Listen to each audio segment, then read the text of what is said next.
WhatsApp guys, welcome to my channel. तो आज के इस लेक्चर में मैं जो थ्योरम करवा रही हूँ इसकी स्टेटमेंट ये है, let A and B idempotent.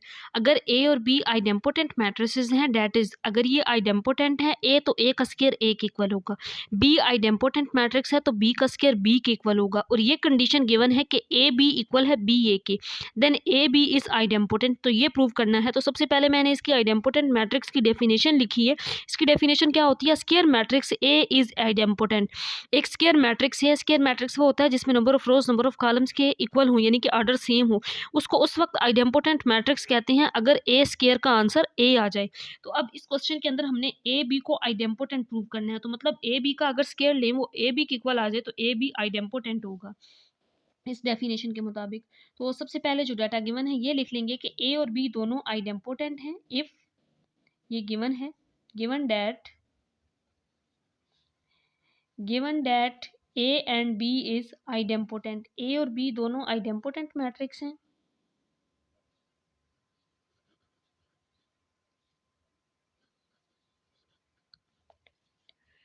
ए और बी अगर दोनों आइडेम्पोटेंट मैट्रिक्स हैं तो ये गिवन है कि ए का स्क्वायर ए के इक्वल है, बी का स्क्वायर बी के इक्वल है। ये डेफिनेशन होती है अगर कोई मैट्रिक्स आइडेम्पोटेंट हो उसका स्क्वायर उसी के इक्वल होता है। और ये कंडीशन भी दी गई है कि ए बी इक्वल है बी ए के। ये तीन कंडीशंस गिवन है, तीनों को मैं नाम दे देती हूँ। ये क्वेश्चन नंबर 1 है, ये क्वेश्चन नंबर 2 और ये क्वेश्चन नंबर 3। ये तीन रिजल्ट्स दिए गए हैं। A idempotent so A square is equal to A, B idempotent so B square is equal to B, और ये गिवन है कि A B is equal to B A. We want to prove that A B is idempotent. तो हमने ये prove करना है, we want to prove that. तो हम यहाँ पे ये लाइन लिख लेंगे, we want to prove that A B is idempotent.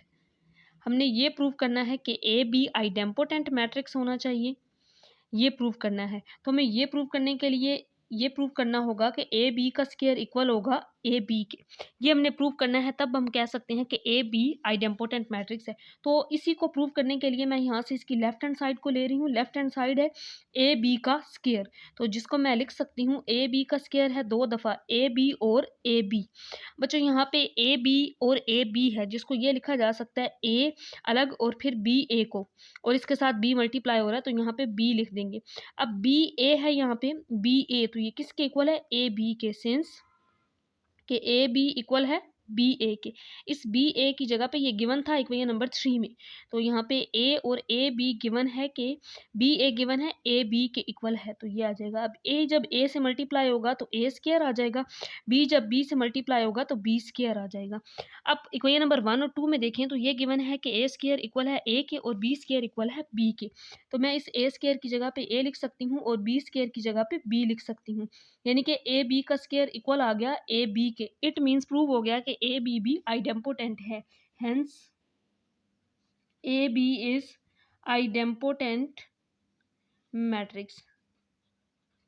तो यही प्रूव करना था कि ए बी जो है ये आइडेम्पोटेंट मैट्रिक्स है, तो उसके लिए इसका स्क्वायर उसी मैट्रिक्स के इक्वल आ गया। अब A square is equal to गे फ्रॉम 1 एंड 2, तो यहाँ पे मैंने जो रिजल्ट यूज़ किया है ये गिवन था फ्रॉम 1 एंड 2। यहाँ पे लिख सकते हैं हम ए स्क्वायर इज इक्वल है ए के, बी स्क्वायर इक्वल है बी के। तो यही वैल्यू प्रूव करनी थी कि ए बी का आंसर आइडेम्पोटेंट होना चाहिए, ए बी का स्क्वायर ए बी के इक्वल होना चाहिए।